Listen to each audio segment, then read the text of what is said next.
Assalamualaikum warahmatullahi wabarakatuh. Alhamdulillahilladzi hadana lihada wa ma kunna linahtadiya laula an hadanallah. Ashhadu an la ilaha illallah wahdahu la syarika lah wa ashhadu anna Muhammadan abduhu wa rasuluh. Allahumma salli wa sallim ala nabiyyina Muhammad wa ala alihi wa ashabihi ajma'in. Rabbi shrah li sadri wa yassir li amri wahlul 'uqdatam min lisani yafqahu qawli. Amma ba'du. Bapak-bapak, ibu-ibu, jemaah kaum muslimin yang dirahmati Allah, alhamdulillah kita sudah melaksanakan salat maghrib. Mudah-mudahan Allah subhanahu wa ta'ala menerima amal kita, amin ya rabbal alamin. Sebagaimana kita maklumi bersama bahwa ibadah salat kita itu derajat tingkatan diterimanya, pahalanya itu berbeda antara satu dengan yang lainnya, tergantung kepada keikhlasannya. Yang kedua, sejauh mana dia mengikuti tata cara Nabi sallallahu alaihi wasallam dalam salat. Dan yang ketiga, tergantung kehusuannya. Jadi beda keikhlasan tingkatannya, beda bagaimana dia mengikuti Nabi dalam salat, dan beda khusyuknya. Itu juga membedakan antara satu dengan yang lainnya dalam pahala yang dia terima pada saat melaksanakan salat. Nah, mudah-mudahan setiap hari kita pertahankan dan kita tingkatkan nilai keikhlasan pada Allah, nilai mutabaahnya kepada Rasulullah dalam salat, dan kekhusyuannya dalam salat. Jemaah kuliah maghrib yang dirahmati Allah, saat ini kita akan bahas tentang doa dalam kitab Al-Wabilus Sayyib. Itu doa ucapan ketika kita menghadiri pernikahan, atau ucapan selamat kepada yang baru saja menikah. Jadi dari Abu Hurairah radhiyallahu an, bahwa Nabi sallallahu alaihi wasallam apabila mengucapkan tahniah, ucapan selamat kepada orang yang baru menikah, itu beliau mengucapkan barakallahu laka wa baraka alaika wa jama'a bainakuma fi khair. Hadis riwayat Tirmizi, hadis hasan sahih. Jadi kalau kita hadir dalam satu pernikahan, mungkin sahabat kita, teman kita, maka ketika kita mengucapkan kalimat selamat itu adalah dengan mengucapkan barakallahu laka wa baraka alaika wa jama'a bainakuma fi khair.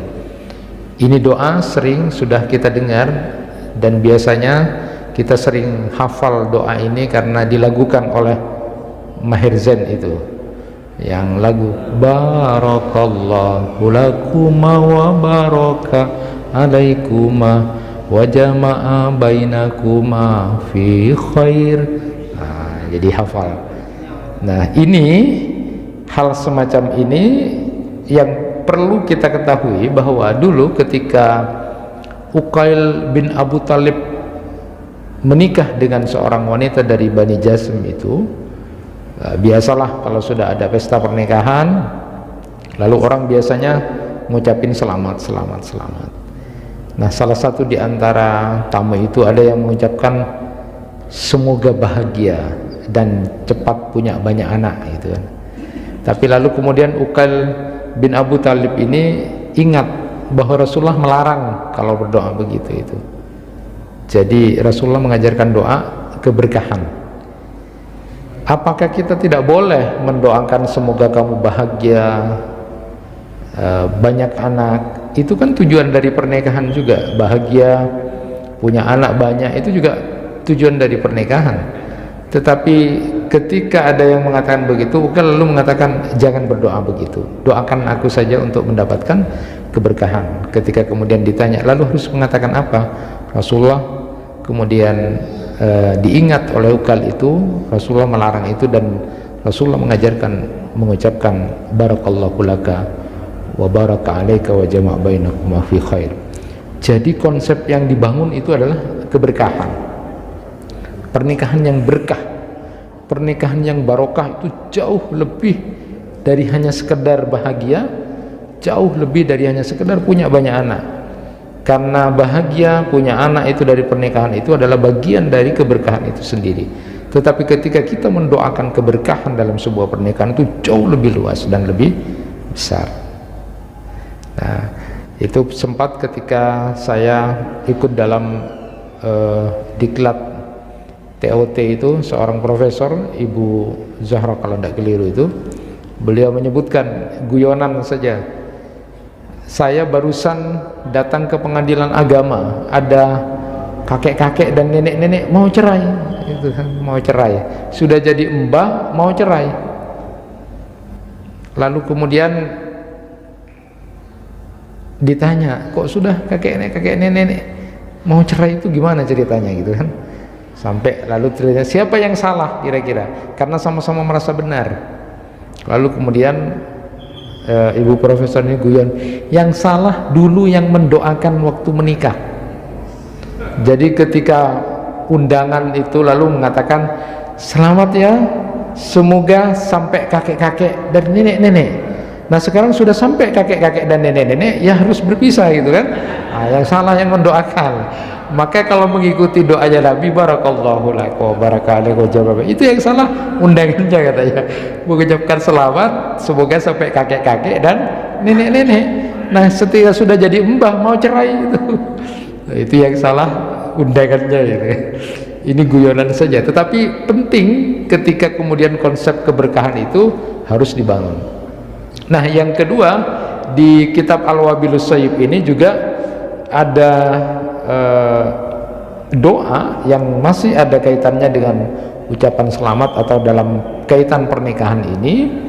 Rasulullah sallallahu alaihi wasallam bersabda, "Idza tazawwaja ahadukum imra'atan aw istara khadiman falyakul Allahumma inni as'aluka khairaha wa khaira ma jabaltaha alai wa a'udzubika min syarriha wa syarri ma jabaltaha alai." Ini yang sering saya ajarkan kepada manten anyar. Jadi kalau kamu sudah sah punya istri, maka pegang ubun-ubun istrimu lalu ucapkan Allahumma inni as'aluka khairaha wa khaira ma jabaltaha alai wa a'udzubika min syarri wa syarri ma jabaltaha alai. Jadi pegang ini, ya Allah saya minta yang baik-baik dan karakter yang baik dari istri saya ini, dan jauhkan dari sesuatu yang tidak baik dan karakter yang tidak baik dari istri saya.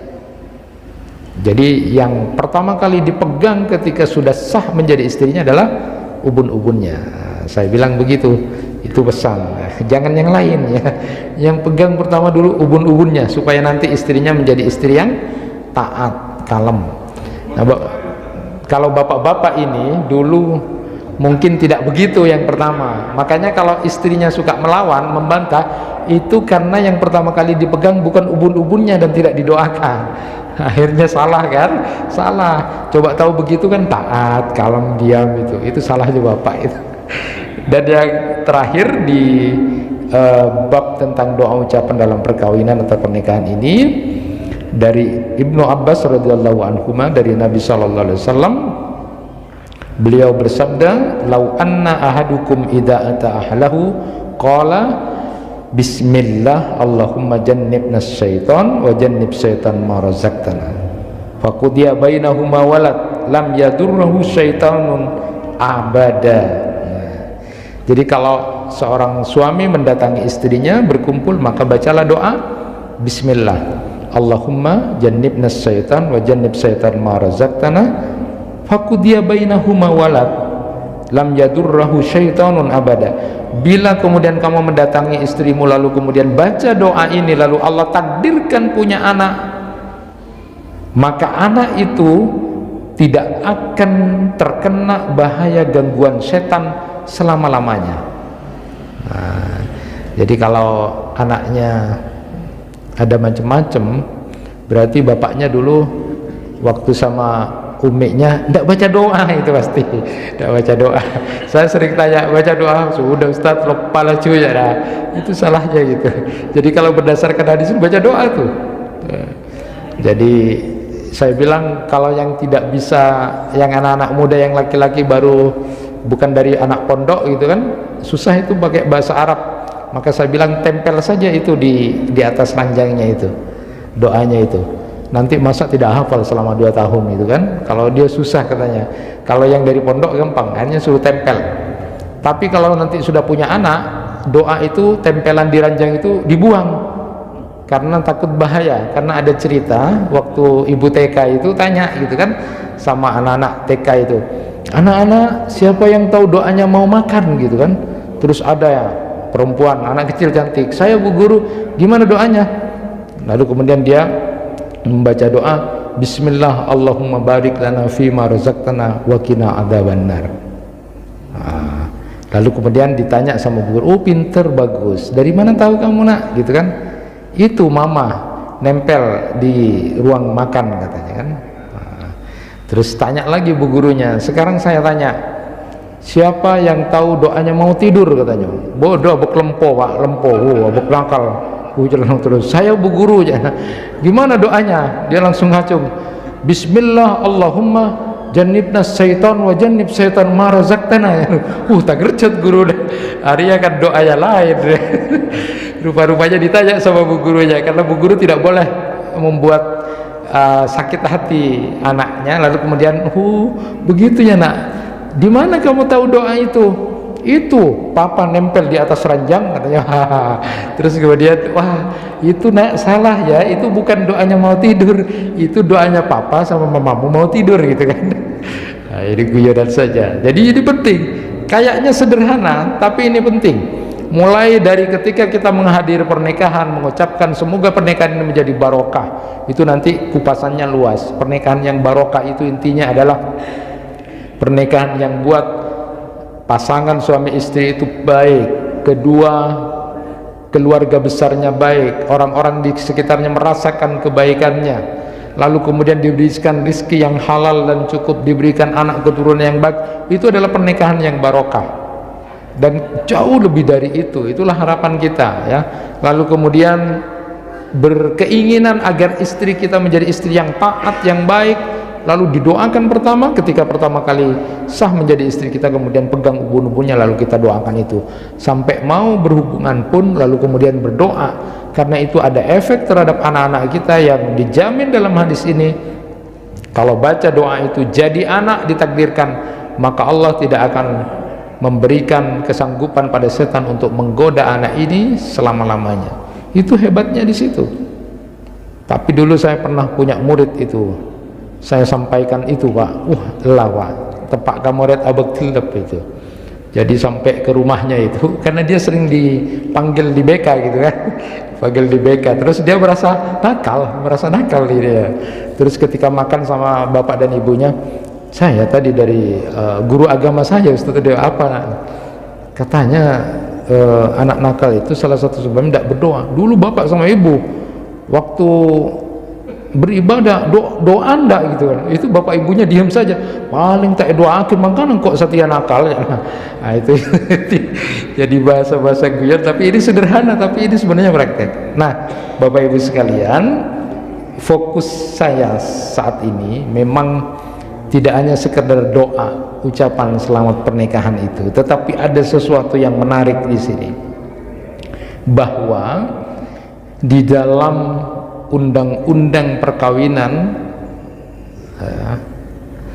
undang-undang perkawinan di nomor 1 tahun 1974 itu pasal 1 disebutkan begini, perkawinan adalah ikatan lahir batin antara seorang pria dengan seorang wanita sebagai suami istri dengan tujuan membentuk keluarga atau rumah tangga yang bahagia, yang kekal berdasarkan ketuhanan yang Maha Esa.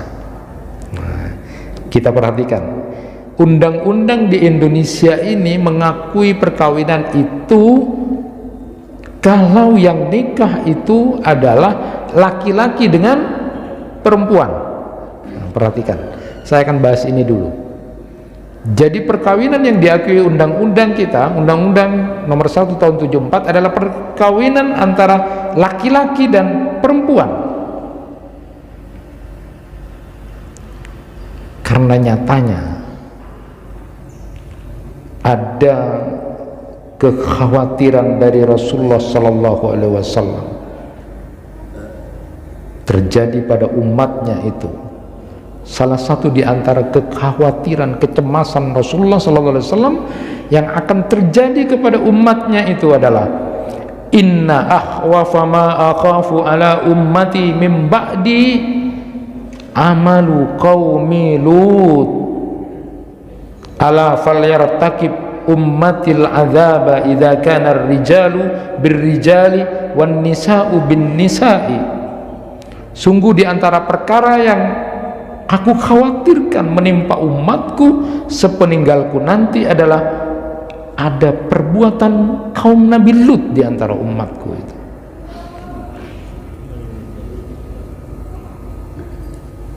Ketika itu terjadi, maka tunggulah azab bila lelaki mulai menyukai sesama lelaki dan wanita menyukai sesama wanita, atau yang dikenal dengan gay, lesbi, itu bagian dari homo.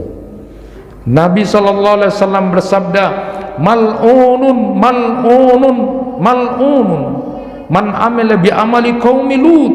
Terlaknat, terlaknat, terlaknat orang yang melakukan perbuatan kaum Nabi Lut. Dan faktanya itu ada. Jadi nyatanya komunitas LGBT itu terus meningkat, baik itu skala nasional maupun global. Sebuah survei global yang dilakukan pada 27 negara di tahun 2021 itu, bahwa hanya 70% saja yang kemudian menjawab mereka suka kepada lawan jenis. Artinya lebih dari 30% ternyata masih ada kelompok yang suka antara sesama jenis. Indonesia bagaimana? Sebuah studi yang diterbitkan di jurnal Kewarganegaraan volume 18 tahun 2021, ada data yang menyebutkan bahwa ternyata semakin meningkat, khususnya gay, artinya homo itu, laki-laki dengan laki-laki, baik di daerah Bali, Jakarta, Surabaya, Jogja, dan beberapa yang lainnya. Bapak dan Ibu yang dirahmati Allah, Amirul Mukminin Al-Walid bin Abdul Malik itu mengatakan begini, seandainya Allah tidak menceritakan, mengisahkan kepada kita di dalam Al-Quran tentang berita kaumnya Nabi Lut, kami tidak akan pernah mengira sedikit pun akan ada orang laki-laki yang suka kepada laki-laki. Kita tidak akan pernah berpikir seandainya Allah tidak menceritakan ada kaumnya Nabi Lut yang melakukan perbuatan keji itu. Seandainya Allah tidak mengisahkan itu, kami semua tidak akan pernah berpikir bahwa akan ada orang laki-laki suka pada laki-laki dan orang perempuan suka pada perempuan itu. Karena ini tidak pernah dilakukan manusia sebelumnya, manusia sesungguhnya tidak pernah disukai, dan ini bertentangan sekali dengan fitrah. Itu yang disampaikan oleh Amirul Mukminin Al-Walid bin Abdul Malik. Nabi SAW bersabda, lam ya'lu fahlun fahlan hatta kana amalu qaum Lut, fa idza 'alal fahlu al-fahla irtajja aw ittazza arsur rahman fattala'atil malaikatu ta'dhiman li fi'lihima faqalu ya rab ala ta'murul arda an tu'zirahuma wa ta'murus samaa an tashubahuma faqal inni halimun wa la yakutuni syai'. Belum pernah ada lelaki yang menindih lelaki yang lain sampai munculnya perbuatan kaum Nabi Lut. Ketika seorang lelaki menindih lelaki, maka bergetarlah aras ar-Rahman. Kemudian para malaikat muncul karena takdim terhadap apa yang terjadi pada aras itu. Mereka berkata, ya Rabb, mengapa engkau tidak perintahkan bumi agar menghukum keduanya dan memerintahkan langit agar menghunjam batu-batu kepada keduanya. Allah berfirman, aku maha bijaksana dan tidak ada satupun yang luput dariku. Riwayat dari Ibnu Abbas radhiyallahu anhu, Rasulullah sallallahu alaihi wasallam bersabda, la yanzurullahu ila rajulin ata rajulan aw imra'atan fi duburiha. Allah tidak akan pernah melihat kepada lelaki yang menyetubuhi laki-laki atau menyetubuhi perempuan pada tubuhnya. Allah sangat tidak melihat, tidak mau, murka kepada orang-orang seperti ini.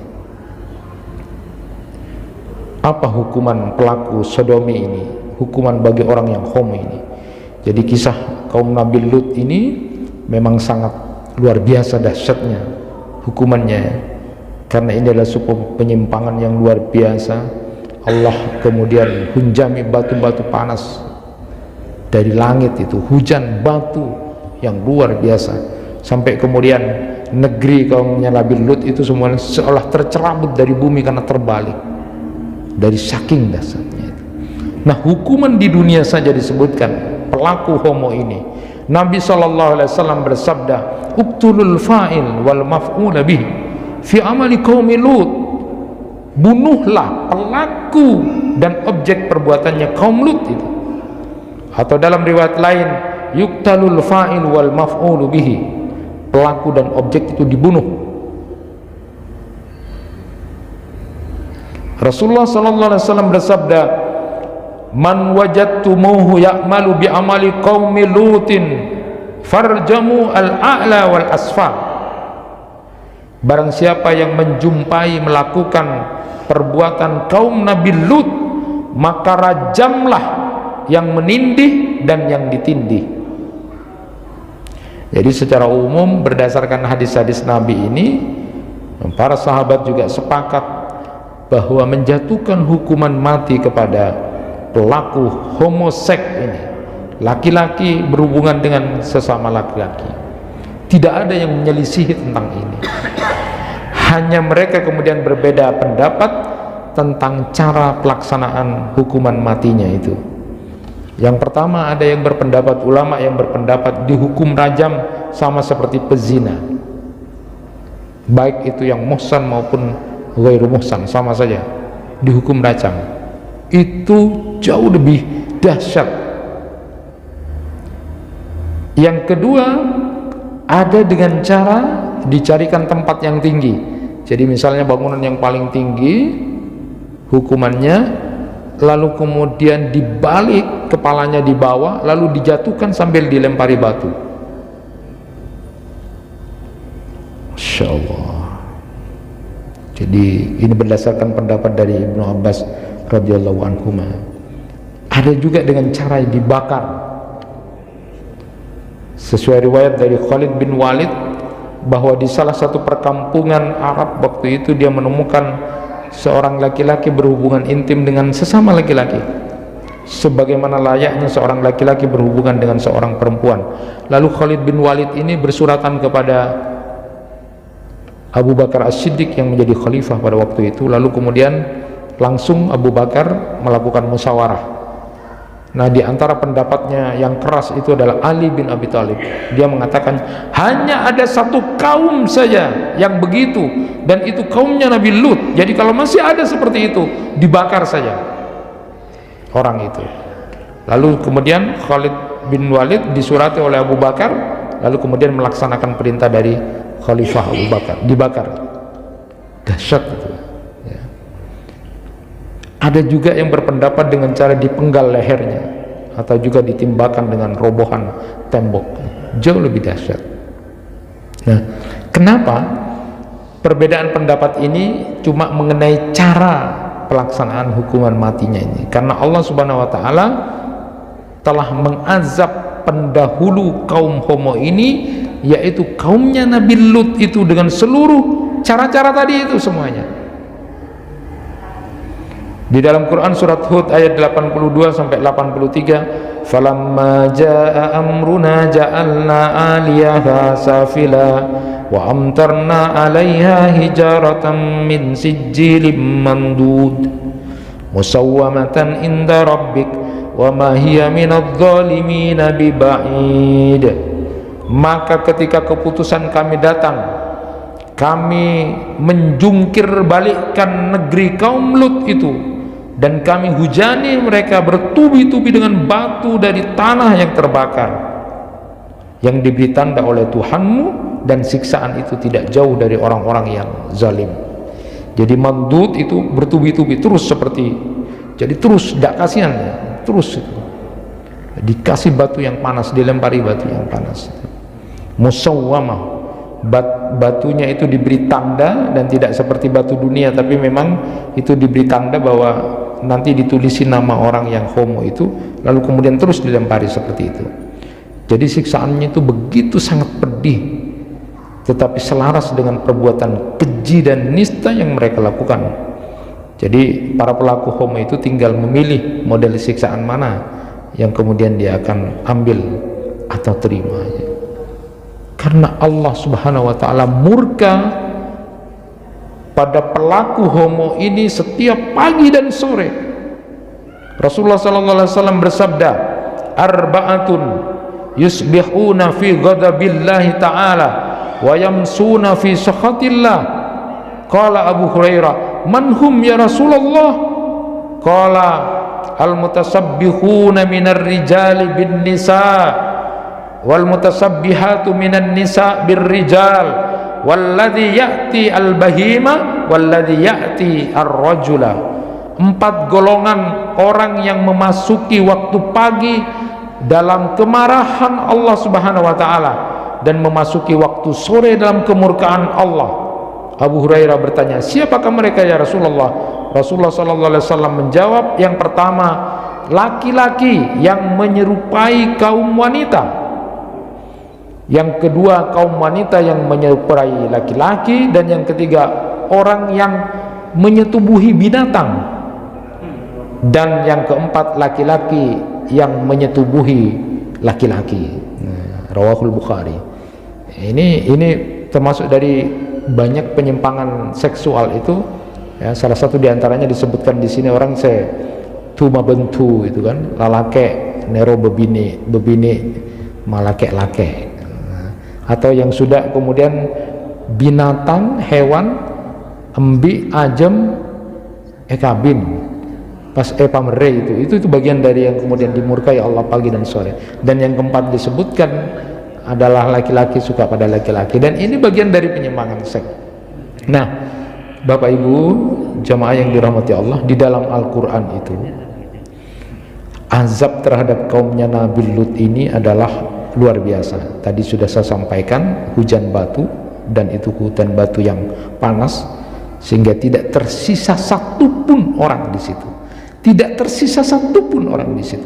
Bahkan salah seorang yang sempat berdagang, dia itu homo, kaumnya Nabi Lut sempat berdagang, berniaga di tanah haram. Begitu selesai dari perniagaannya, dia balik ke situ, lalu kemudian batu yang telah tertulis namanya, lalu kemudian sampai menjatuhkan dirinya yang sudah 40 hari menunggu batu itu namanya, langsung kemudian diadab seperti itu.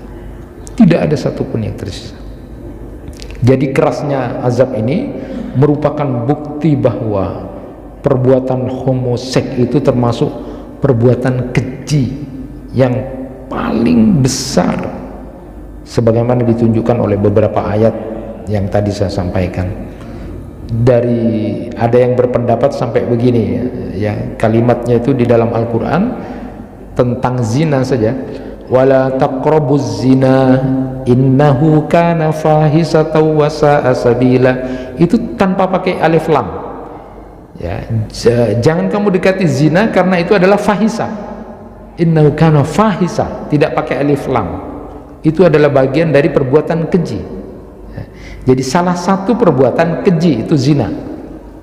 Tetapi saat kemudian membicarakan tentang homo ini, ataktunal fahisata ma sabaqakum biha min ahadim minadh dhalimin, dipakai alif lam. Jadi alif lam itu bukan hanya sekedar sebuah perbuatan keji, tapi itu mencakup seluruh perbuatan keji di dalamnya. Karena itu satu, itu sudah menyimpang dari fitrah.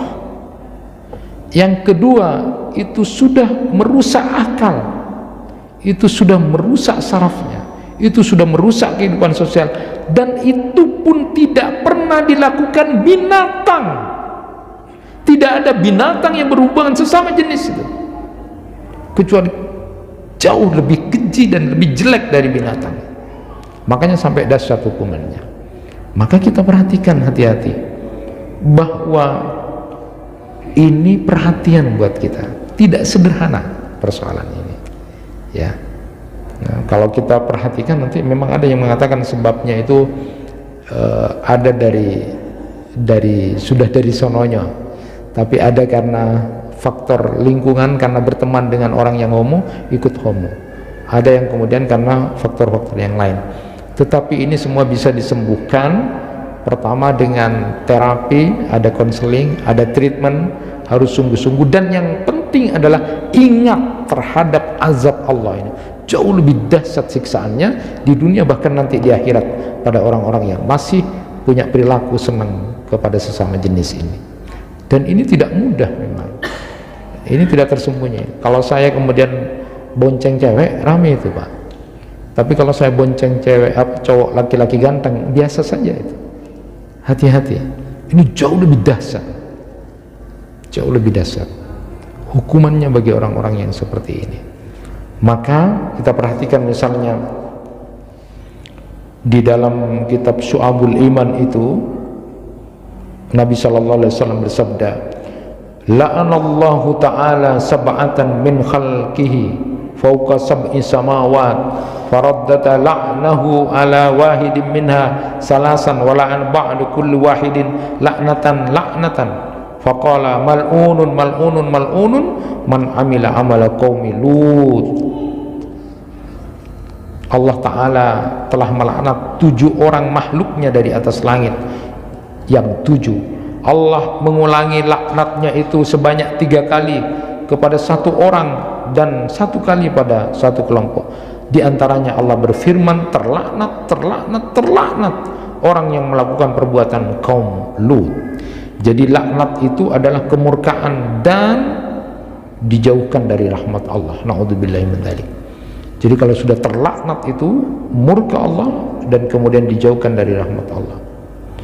Nah, homoseks ini disebut liwat, ya, karena dinisbatkan kepada kaumnya Nabi Lut, yang mereka kemudian melakukan perbuatan yang keji itu.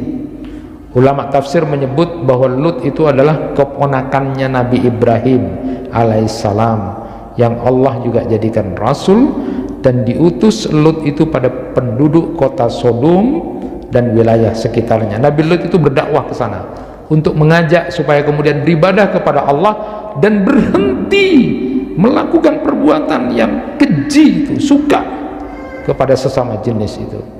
Karena itu adalah lebih rendah dari binatang, sedikit rasa malunya, dan dia merusak kefitrahan manusia, ya. Homo ini tidak luput untuk siapapun, ya.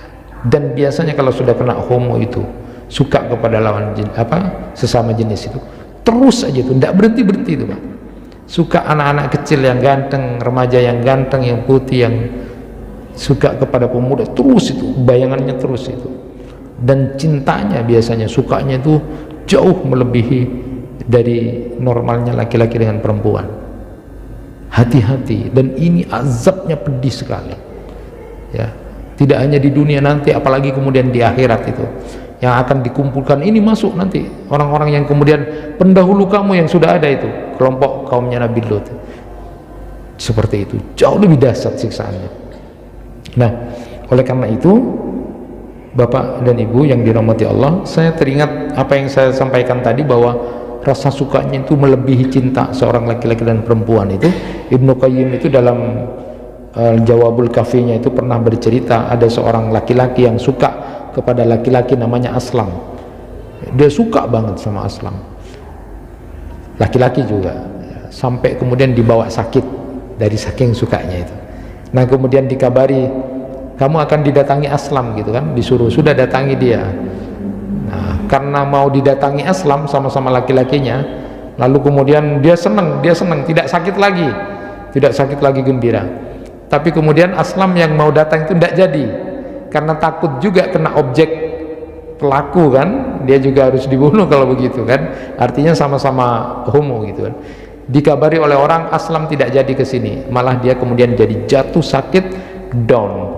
Lalu dia bersyair, kalau orang dulu kan suka bersyair, dia mengatakan, Aslam ya rohatal alil wa ya sifail mudnifin nahil ridhaka asha ila fuadi mir rahmatil khaliq al jalil. Coba bayangkan, dia bersyair, Aslam, duhai pelipur lara orang yang sakit, duhai penawar bagi orang yang sakit keras dan kurus kering, keridhaan lebih diharapkan oleh hatiku daripada kasih sayang sang pencipta yang maha mulia. Ini menjadi kufur, menjadi su'ul khotimah.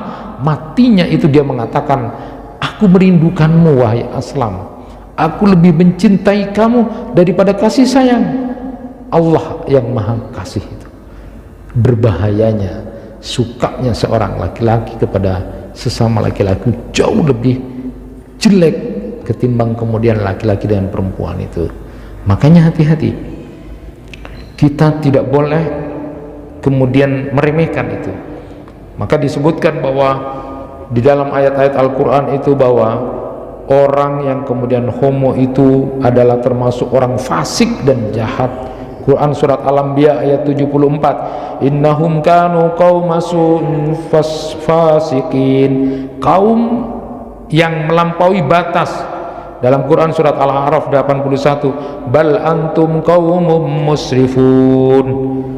Orang yang homo itu juga disebut kaum yang berbuat kerusakan. Quran surat At-Taubah Al-Ankabut ayat 30, qala rabbin surni alal qaumil mufsidin. Orang homo juga ada termasuk kaum yang zalim, lengkap.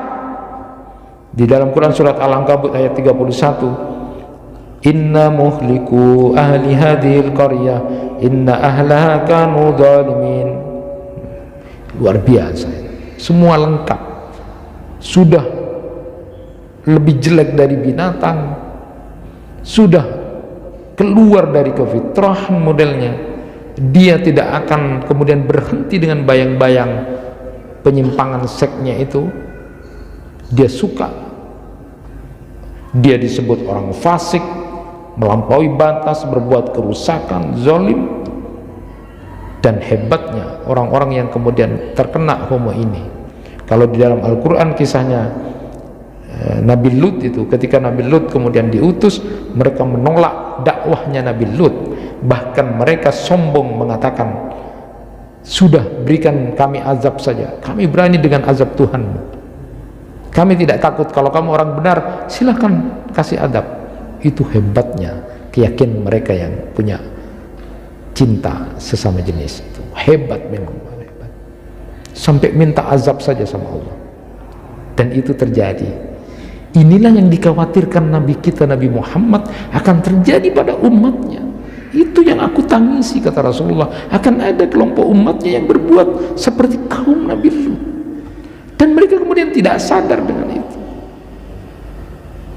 Termasuk yang asihat gitu, lesbi, perempuan dengan perempuan, walaupun masih banyak yang laki-laki dengan yang laki-laki. Itu sebenarnya adalah bayangan dari komunikasi sosial yang dibangun sebenarnya, karena trauma pada laki-laki lalu kemudian kepada sesama perempuan, begitu juga sebaliknya diantaranya. Nah hebatnya hadirin yang dirahmati Allah, saat dakwah Nabi Lut itu ditolak, lalu kemudian Nabi Lut berdoa kepada Allah, minta pertolongan kepada Allah, kemudian dihindarkan dari azab yang akan diberikan Allah kepada keluarganya dan pengikutnya nanti. Pas lalu kemudian Allah menjawab doanya Nabi Lut, diturunkan malaikat dua orang yang ganteng datang bertamu ke rumahnya Nabi Lut, dan di sanalah kemudian dikabarkan oleh istri Nabi Lut, yang kemudian istrinya Nabi Lut ini tidak selamat karena dia termasuk istri yang tidak baik, tidak amanat mengabarkan berita itu. Lalu kemudian kaumnya Nabi Lut karena senang kepada sesama kaum laki-laki dan tamunya Lut itu ganteng-ganteng. Lalu mereka semuanya masuk, berebut untuk masuk ke rumahnya Nabi Lut. Saat itu malaikat Jibril lalu kemudian mengibaskan dengan sayapnya, lalu semuanya tidak bisa melihat orang-orang yang di sana itu.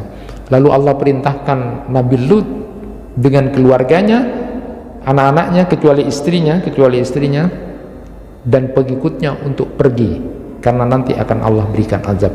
Saat malam Nabi Lut beserta anak-anaknya lalu pengikut beliau pergi di malam hari, dan saat waktunya Allah Subhanahu wa taala akan memberikan azab, lalu Allah kemudian menjungkir balikkan negeri itu dengan jalan dihujani batu-batu yang sangat panas, lalu seolah-olah tercerabut negeri itu dibalik oleh Allah. Dari saking dahsyatnya bahwa perilaku homoseks itu adalah perilaku yang sangat keji dan di luar kefitrahan dan lebih jelek dari seekor binatang. Tidak mudah memang. Kalau dengan alasan hak asasi manusia sekarang kan itu hal yang biasa, itu bukan fitrah, bukan ya, tapi harus di konseling, diterapi dan disembuhkan, dan ini tidak main-main. Ingat azab ini saja, baca Al-Quran, insya Allah dia akan bersungguh-sungguh untuk sembuh ya. Walaupun kadang-kadang tidak tampak, bahkan yang suka sesama jenis ini pun beristri dan punya anak, kadang masih kelihatan. Itu karena biseksual. Makanya LGBT itu adalah lesbi, biseksual ya. Lalu gay, lalu kemudian transgender, yang sekarang ditambah dengan queer, artinya tidak apa, siapapun suka apa, mau suka ajam, binatang, pokoknya suka apa saja itu dilindungi dengan grup-grup seperti ini. Ini jauh lebih terlambat. Hati-hati, teruslah berdoa, mudah-mudahan kita dan anak keturunan kita terjauh dari perilaku yang sangat dimurkai oleh Allah Subhanahu wa taala, dan ini hanya terjadi di kaumnya Nabi Lut. Maka jawablah kekhawatiran Rasulullah SAW, Nabi kita, yang mencemaskan akan terjadi kepada umatnya Nabi Muhammad. Mudah-mudahan kita dan keturunan kita tidak termasuk golongan orang yang seperti ini. Kalau kemudian masih ada yang seperti itu, segeralah diajak bertaubat kepada Allah Subhanahu wa taala. Sungguh-sungguh bertaubat, Allah akan menolong untuk menjadi orang yang diridhoi oleh Allah Subhanahu wa taala. Itu yang bisa disampaikan, mudah-mudahan bermanfaat. Jadi asal mulanya adalah doa kepada pernikahan. Pernikahan adalah laki-laki dan perempuan. Yang kita bahas awal tentang doa ini di pernikahan adalah yang menikah itu harus laki-laki dengan perempuan. Itulah yang fitrah dan diridhoi dan didoakan, mudah-mudahan menjadi pernikahan yang barokah. Itu yang bisa disampaikan, mudah-mudahan bermanfaat. Subhanakallahumma bihamdika, asyhadu an la ilaha illa anta, astaghfiruka wa atubu ilaik. Kurang dan lebihnya mohon maaf. Wassalamualaikum warahmatullahi wabarakatuh.